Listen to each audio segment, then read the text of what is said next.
Welcome to College Admissions Toolbox, giving you the edge you need to get into the colleges of your dreams. With your host, Steve Schwartz. That's me.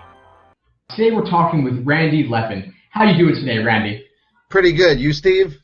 Awesome. Thanks so much for joining us today. Now, you've got a really great background. You're a former high school English teacher who's taught in highly competitive districts out in Long Island, and now you work as a college essay advisor. Tell us a little bit about how you got to where you are today. Well, it's really a unique story, and it's a little odd. I started off my career actually as a stand-up comedian. I did it for many years. I lived in L.A. I had a sitcom pilot, but I think I watched Dead Poets Society one too many times, and I thought I was going to be the really cool English teacher. So I came back to New York, got my degree, also got an MFA in creative writing. Went into teaching. I love the concept of teaching. I'm not thrilled with a lot of the minutia of the American education system.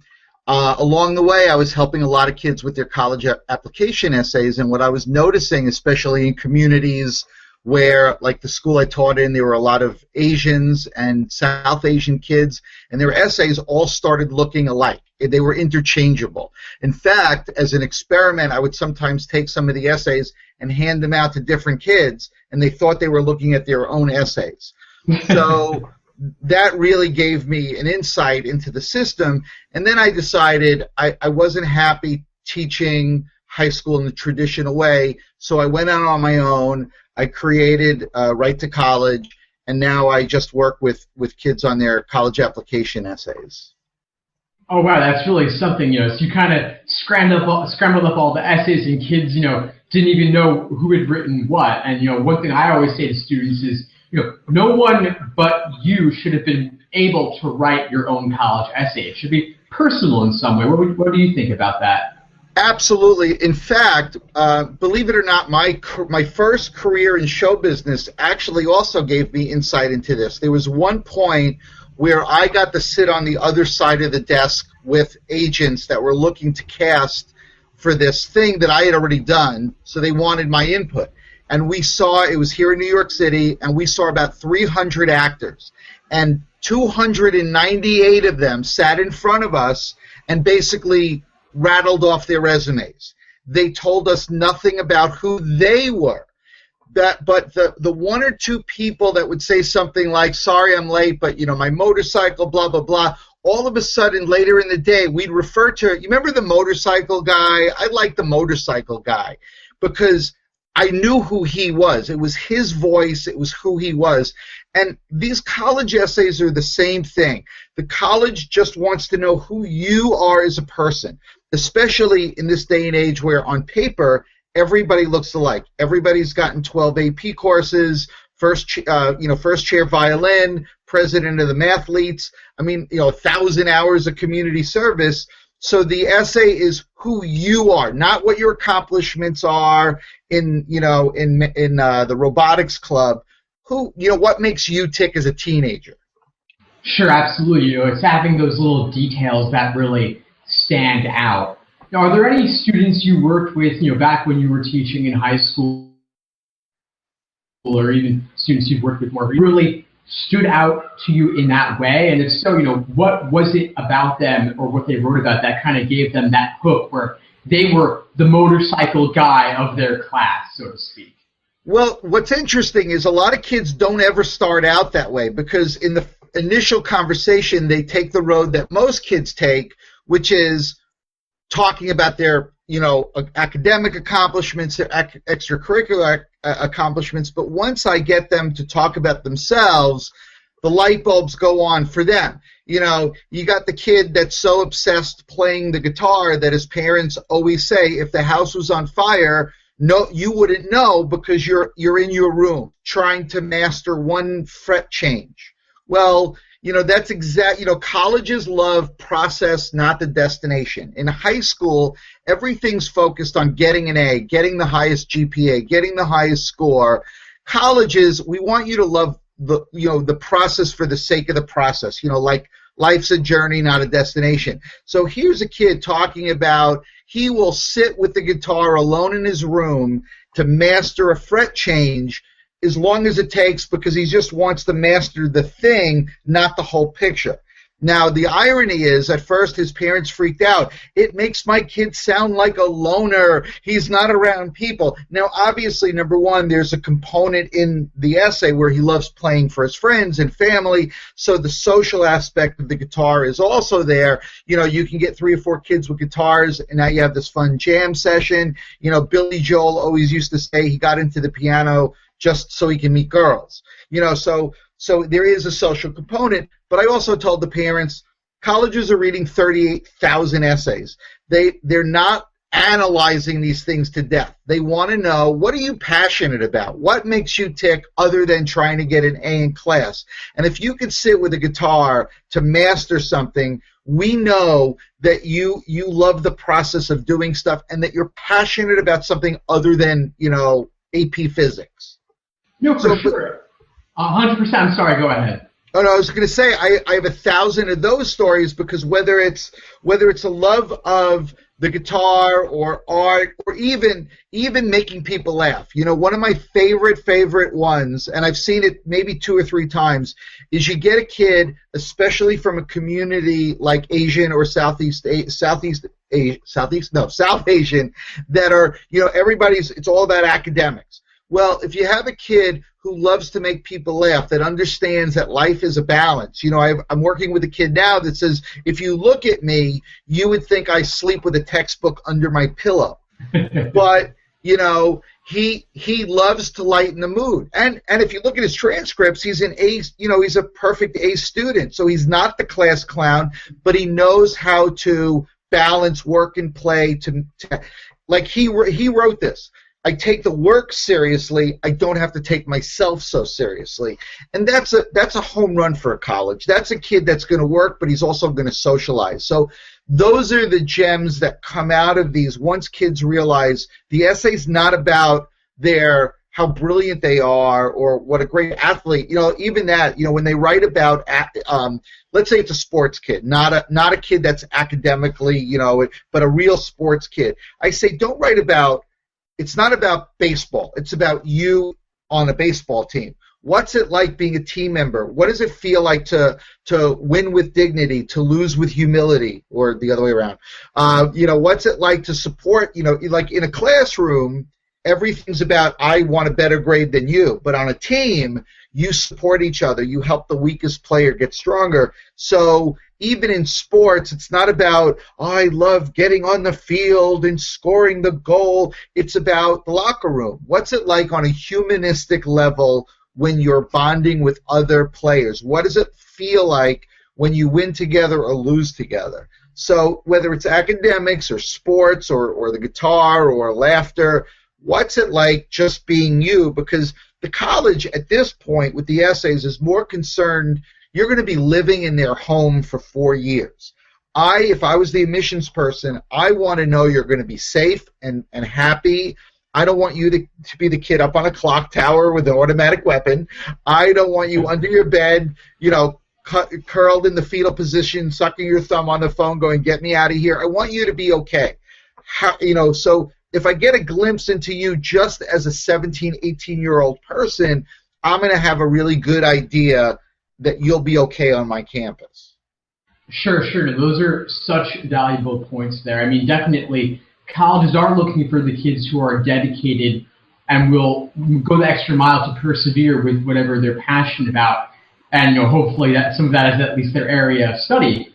But at the same time, you know, having that self-reflection and that humility, you know, I take the work seriously, I don't take myself so seriously. You know, show that you have a personality. And real life is sometimes messy.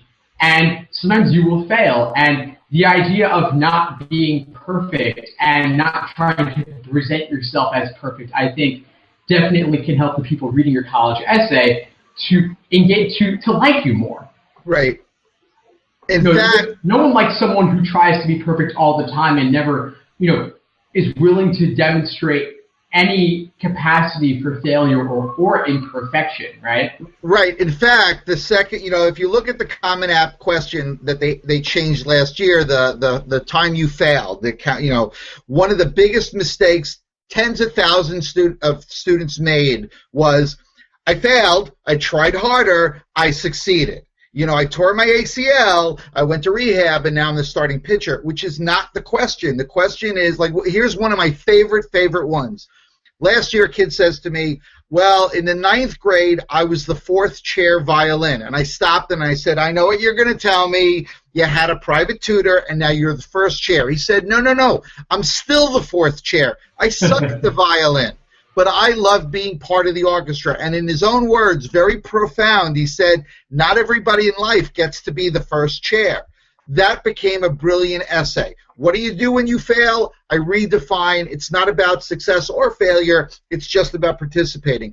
Or a kid who didn't make his he didn't make his varsity swim team. Loved swim, was crushed by that, but was passionate about swimming. He discovered an organization that teaches little toddlers how to swim. So he joined that. What do I do when I fail? I take my passion and I find another outlet for it. So you're absolutely right. They don't want perfect kids. First of all, nobody's perfect.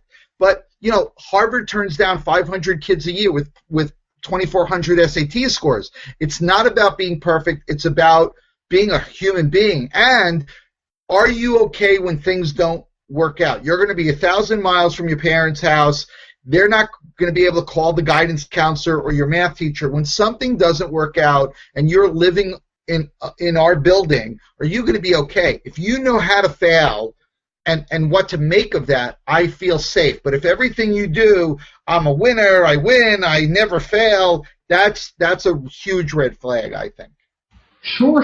I mean, the people who take on big projects, sometimes those projects will fail, and demonstrating a capacity to recognize that that vulnerability in yourself, that not everything you do will succeed all the time. It also shows that you're able to learn from previous mistakes. So even if you have not had a huge success since then, having learned something from a previous failure means that maybe you're more likely to succeed at something bigger in the future, and maybe that bigger thing will be while you're in college, or even after you go to college. But if you never fail at anything, maybe you're not taking on large enough challenges in the first place, right? Right. Or you live in one of those districts where everybody gets an A because they don't want mommy calling the superintendent who they play tennis with. So Right, of course. Absolutely. Such a good point, Randy. I'm wondering, one thing we really love to hear on College Admissions Toolbox are stories, and you've already shared some great ones, but I'm wondering if there are any worst stories in college admissions that come to mind for you, maybe students you've worked with in the past or more recently, and we can kind of delve into some lessons learned related to those. Oh my God, yes. Well, first of all, you sort of addressed it yourself with the essays. Look at me, how perfect I am. I'm the president of this. I'm a great leader.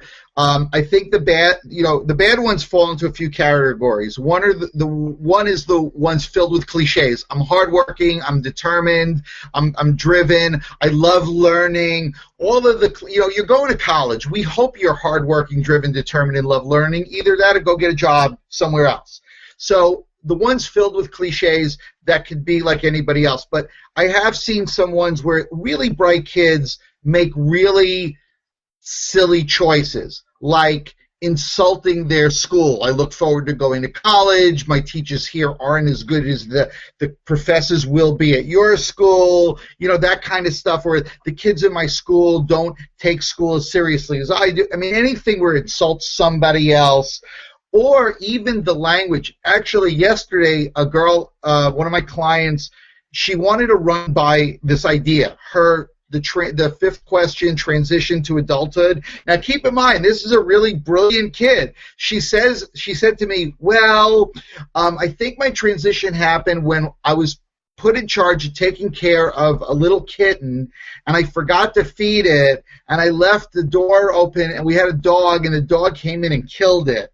So God. And I'm like, wow. So you want the college to know you're not a good choice, But again, it's sometimes just not common sense. One of my favorite ones was a supplemental essay for Stanford University. I think it was a question that was, what outrages you? And this kid wrote about the school wouldn't let the girls' volleyball team was playing in a championship.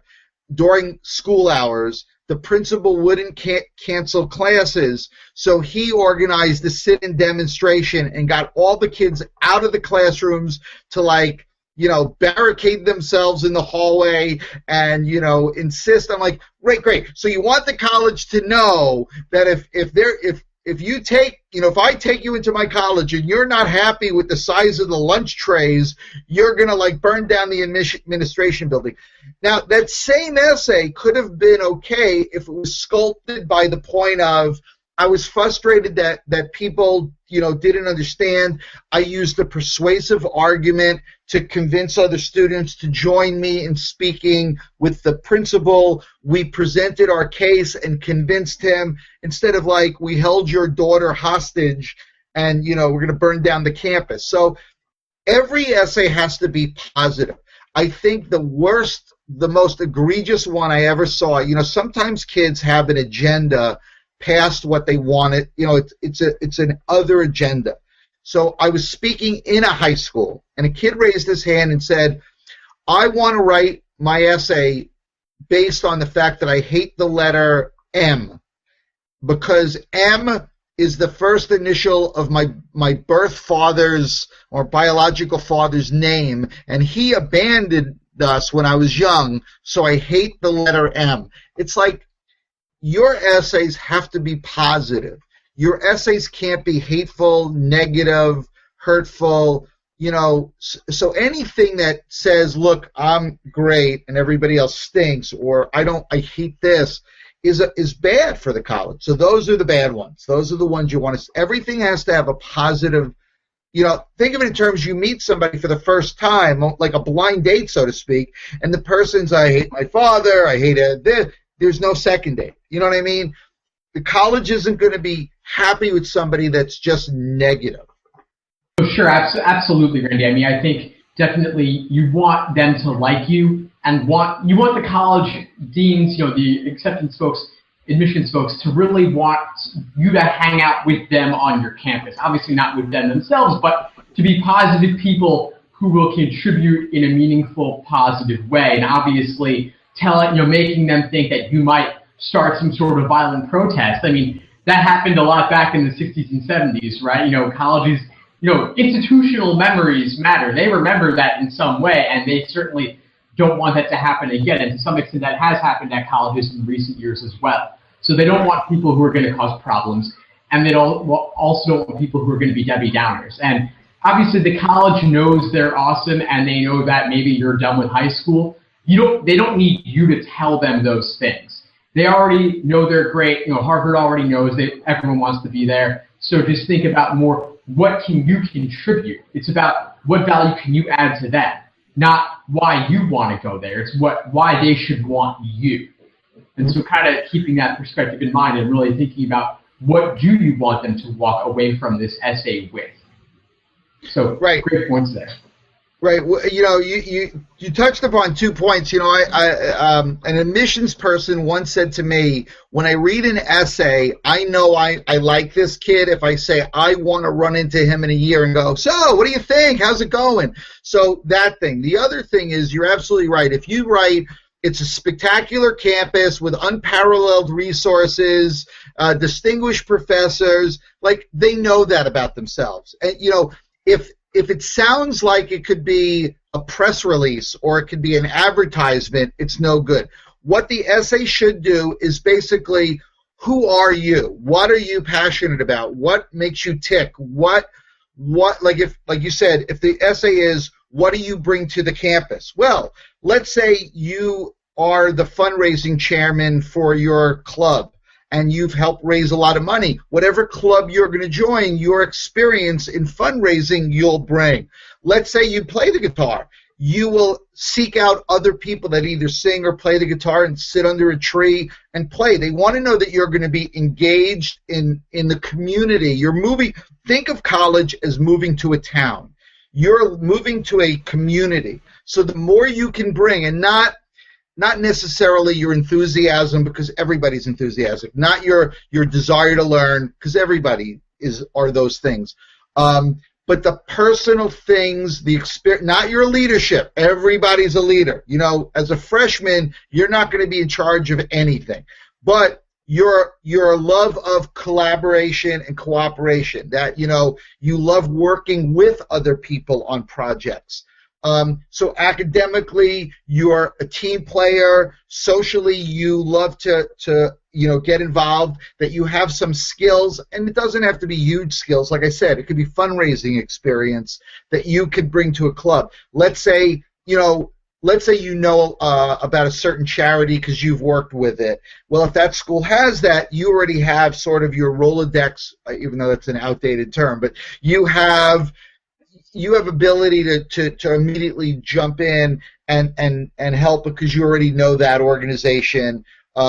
So what personal skills, not intellectual skills, do you bring? Now, if a college is asking specifically, like in an engineering department, what do you bring? And you have a specific love for something like entrepreneurism within, you know, starting at your own startup. But again, not by yourself, but the idea of sharing your ideas with other people, listening to their ideas and helping them create. So anything where you're an active participant in the community is what they're looking for. Definitely. You know, couldn't agree more. All great points there. I want to shift gears for a second. I'm wondering, Randy, if there are any examples that come to mind of students who kind of had that light bulb moment with their college essay in some way, maybe along the lines of, you know, taking a topic and reframing it from something negative to something positive, or whatever comes to mind. Well, I think I sort of, yeah, I mean, all of those essays, you know, when somebody sends me a first draft, and the first draft is filled with all of that, you know, the cliche stuff, what'll happen is there's no point in editing it. I just call them up and say, okay, forget that essay, you know, and then I just direct them. The light bulb moment comes on really as soon as they realize it's not about my academic accomplishments. It's not about being a team. Like, for instance, a lot of colleges will ask about, you know, leadership qualities. Well, too many students make the mistake of writing about what a great leader they are and how everybody sees them as a leader and you're respected as a leader. What I say is, what lessons have you learned about leadership from mistakes you've made as a leader? So that's when the light bulb goes on. Then they realize it's not about I'm a great leader. It's about here's what's made me a better leader. You know, I'm not great. That's a far way off. But you know, I once was involved in something as a leader where I took all the responsibility on myself. I didn't delegate anything, and the rest of my team looked at me like, well, what are we supposed to do? Once I realized that, I acquiesced and I started giving power to people, and I realized the more you empower the members of your team, you know, we all work together, everybody's invested in the success of it, you know. So it's the lessons I've learned that has made me a decent leader, not everybody sees me as a wonderful leader. So those are the light bulb moments when they realize their focus on the essays have been going in the wrong direction. You know, and part of the problem, I should say, is probably their parents, because their parents are behind them saying, tell the college how great you are, tell them how smart you are, and they're listening because it's your parents, and, you know, but that's the mistake. That's not what the colleges will look at your transcript and know that you're a smart kid. It's the human connection on the essay. So that's the light bulb. As soon as kids realize that, then their essays always take on a better direction. So absolutely, it becomes a lot more fun and a lot more colorful, especially for the colleges looking at, you know, hundreds and thousands of essays that are all just, you know, puff pieces, all, you know, boosting your resume, but not really showing anything colorful. And that, coming back to what we said earlier, really comes back to that vulnerability and those failures and the capacity to reflect on and gain insights from those previous experiences. You know, great points, Randy. I couldn't agree more with you there. I want to move now into my favorite part of the interview, which is the lightning round. I'm going to ask you some rapid-fire questions. You give me some rapid-fire responses. Are you ready? All ready. Great. What's your number one piece of advice for the college admissions process? Write about you. You know, basically be yourself. Sorry, can you just cover that again from the top? Your internet broke up for 1 second. Okay. just go ahead and jump in with the response. Oh, okay. Write about you. Don't write about your accomplishments. Basically be yourself. 100%. Could you share with us one habit that you believe contributes to college admissions success? Yeah, it really is be yourself. They want to hear your voice. They don't want to read an essay that looks like, you swallowed a thesaurus to get SAT words in there. Words like plethora and myriad I see all the time, and it drives me nuts. The language isn't going to endear you. Writing it, here's the biggest piece of advice. These are not creative writing pieces. You don't need these long introduction. It was a dark and dreary day when I first arrived. They don't have time. They're reading 38,000 essays. They want you to get to the point. It doesn't mean there can't be a very short introduction, but not like an introduction you would have either in an academic paper or in a creative writing paper. So get to the point. My personal thing is, unless it's absolutely necessary, dialogue is a big mistake. They're not reading a short story. These are not creative pieces. They're not looking for sweat drip from my brow as the proctor meticulously handed out. They don't want that. Their eyes are going to glaze over. So be yourself. Get the point across as concisely as you can. Get to what they're asking you. They're asking you why this college. Tell them why this college. Or your failure. Don't write I remember one girl who wrote, it was almost a page just about how people in her senior year were asking her what she's going to apply to, and she wasn't sure. Well, get to the point. That they're not going to read that. So I would say that wasn't my lightning round answer, but that's yes. No, that's all right. It's a great point. I'm always telling students, only use words that would appear in ordinary conversation. No words that you would only read in some fancy work of literature that half the readers are going to have to look up anyway. They don't have time for this. Make every single word count. And I agree with you, Randy, that dialogue often just takes up too much space and doesn't get to the point. I'll say, write a rough draft that's 3 times the length at least of what the final draft should be. We'll chop it down, and really keep the essence there. Great advice there. What's one online college admissions resource that you absolutely love? I actually have 4. If that's okay. Yeah, so totally. I think they're really good. One is collegeessayorganizer.com. This is a brilliant thing. It's free. The cheap version is free. You don't get cheaper than that. Where you plug in the name of the schools you want to apply to, and up come the essays that you will have to do. If you're incredibly OCD and anal retentive as I am, for a nominal fee, they will categorize those. So because there's a lot of cross-pollination. There are some topics that, this one essay with a little tweaking applies to these 3 other schools. Just if you do that, make sure you change the name of the school and don't, for Harvard, write Yale. One of my other very big favorites is called DIYcollegerankings.com. It's D as in David, IY, collegerankings.com. This woman created a really great algorithm where if you want a campus that just has pine trees and not maple trees, you plug it in. I don't know if that's true with the trees, but, is the minutia of what you really want, and you'll get the list of colleges you never heard of. GoCampusing.com is great. GoCampusing.com. I can't stress this enough. Students need to visit colleges before they apply to them. Adults don't buy a house blindly without checking out the neighborhood. It doesn't matter if it has a prestigious name, if your cousin went there and loved it. You might get there and not like it for a million reasons. What's cool about GoCampusing.com, they just take students on the trip, no parents. And you get to see all these great campuses. You get to, bond with other students like-minded, but it's a great place. And then this isn't really for students, but for their parents, a guy named Andy Lockwood, andylockwood.com, and he helps your parents pay a lot less for college. Think of it this way. The more money your parents save for college, the more money they get to give you to spend when you're in college. That's great advice. Those are all great resources, and we'll link to all of them in the show notes. Thanks for sharing those, Randy. What's one book that you believe no college applicant should be without?